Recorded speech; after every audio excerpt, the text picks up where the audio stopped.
ভারতবর্ষের প্রধানমন্ত্রী নরেন্দ্র মোদী আছে শিলচর আইসন।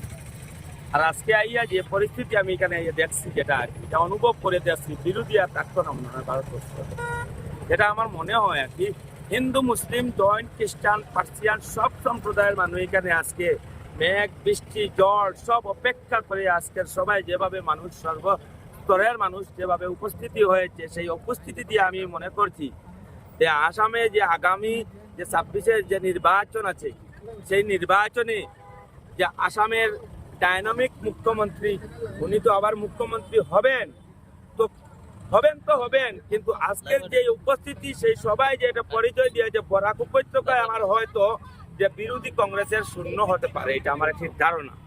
এবং অল আসামে হয়তো 10-12 একটা চিট পাতে পারে, কিন্তু বরাক উপত্যকায় আমার আজকের উপস্থিতিতে আমার ধারণা হচ্ছে যে এটা শূন্য হতে পারে। সুনাই তো মানে আমার বর্তমান বিধায়ক আলহাজ করিমউদ্দিন বড়ভূঁইয়া এনডিএ মিত্রজোটের এজিপি থেকে মনোনীত হবেন এবং উনি প্রতিদ্বন্দ্বিতা করবেন। ওনার নিকটতম প্রতিদ্বন্দ্বী থাকবেন যিনি হয়েছেন প্রাক্তন আসামের ডেপুটি স্পিকার তথা প্রাক্তন বিজেপির প্রভাবশালী নেতা তথা প্রাক্তন সুনাই বিধায়ক আলহাজ আমিনুল হক লস্কর মহাশয়। আজকে বিগত কয়েকদিন আমি তো নিজে দেখতে পাচ্ছি যে সোনাবাড়িঘাট জিপি থেকে নির্দল হিসাবে প্রতিদ্বন্দ্বিতা করে আমি জিপি সভানেত্রী নির্বাচিত হয়েছিলেন আমার সহধর্মিনী। এরপরে আমি সাঁতরাকান্দি থেকে এপি এবং বাঁশকান্দি থেকে আঞ্চলিক প্রেসিডেন্ট হয়েছি। কিভাবে হয়েছে এবং কিভাবে আমি বিজেপিতে গিয়েছি সেটা আপনাদের সবাই জানা, সোশ্যাল মিডিয়া ইলেকট্রনিক মিডিয়া জানা। কংগ্রেস কোনোদিনও চায় না যে কোনো নেতা নির্বাচিত হোক বা একজন নেতার যোগ্য নেতাকে নিয়ে স্থানে পৌঁছানো হোক। তাই এবারের ইলেকশন সোনাইয়ের ইলেকশন দলের কোনো ইলেকশন নয়, এবারের ইলেকশন সোনাইয়ের অস্তিত্বের লড়াই, এবারকের সোনাইয়ের ঐতিহ্যের লড়াই, এবারকের লড়াই হইল সোনাইয়ের গুন্ডারাজের বিরুদ্ধে লড়াই, এবার দুর্নীতির বিরুদ্ধে লড়াই। তাই আমি মনে করছি যে 1 লাখের বেশি অধিক ভোটে আমাদের এনডিএর মিত্রজোটের প্রার্থী আলহাজ করিমউদ্দিন বড়ভূঁইয়া নির্বাচিত হবে। আমার আশা এবং ধারণা এবং বিশ্বাস যেটা আছে যে বিগত দিনে আমরা দেখতে পাচ্ছি সোনাই কমপক্ষে 13,500 মানুষের মহিলা উদ্যমিতা পেয়েছে এবং আমার সোনাই কয়েক হাজার মহিলায় অরুণোদয় পেয়েছেন এবং আগামী দিনে আরও এরকম প্রতিশ্রুতি নয় কাজে পরিণত হবে।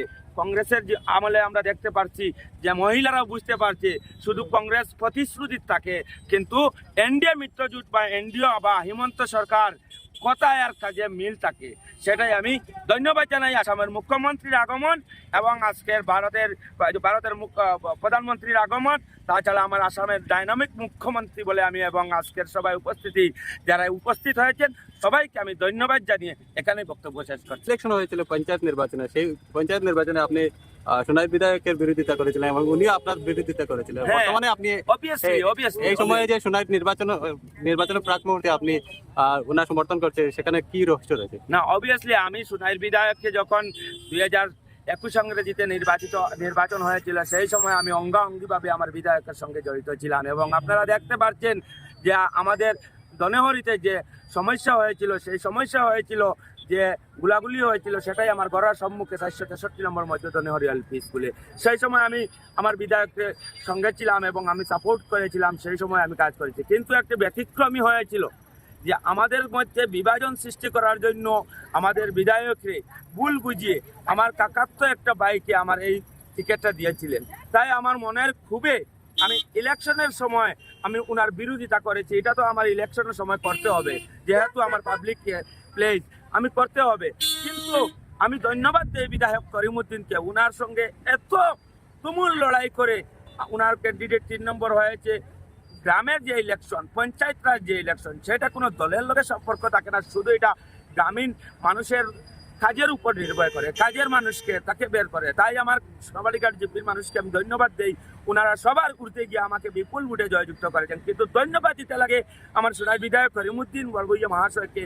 উনি যখন আমি নির্বাচিত হয়েছি প্রথম উনি ফোন করে আমার কংগ্রেচুলেশন জানিয়েছেন এবং আমাকে অশেষ ধন্যবাদ দিয়েছেন যে তুমি আমার ছোট ভাই, এবং আমাকে হেরে তুমি দিন জিতিয়েছো, তাই আমার পক্ষ থেকে তোমায় ধন্যবাদ। সেই দিন আমি মনে করেছি যে বিধায়ক কত ধরনের, কত ভালো মনের মানুষ, উনাকে অনেক সময় আমি গালিও দিয়েছি, কিন্তু উনি গালি না দিয়ে কি করেছেন, আমাকে আন্তরিকভাবে ধন্যবাদ দিয়েছেন। আমাকে আমার কার্যকালের ভিতরে সমস্তভাবে সব সময় উনি সহযোগিতা করে হাত বাড়িয়ে আমার পার্সেন্টেজ মুক্ত পঞ্চায়েত রাজ গঠন করেছেন। সেটাই আমি পঞ্চায়েত হয়ে আমি বুঝতে পেরেছি, সেই জন্য আমি আজকের দিনে বিধায়ক করিমউদ্দিনের পক্ষে আমি আবারও নির্বাচিত জিতেছি। ধন্যবাদ।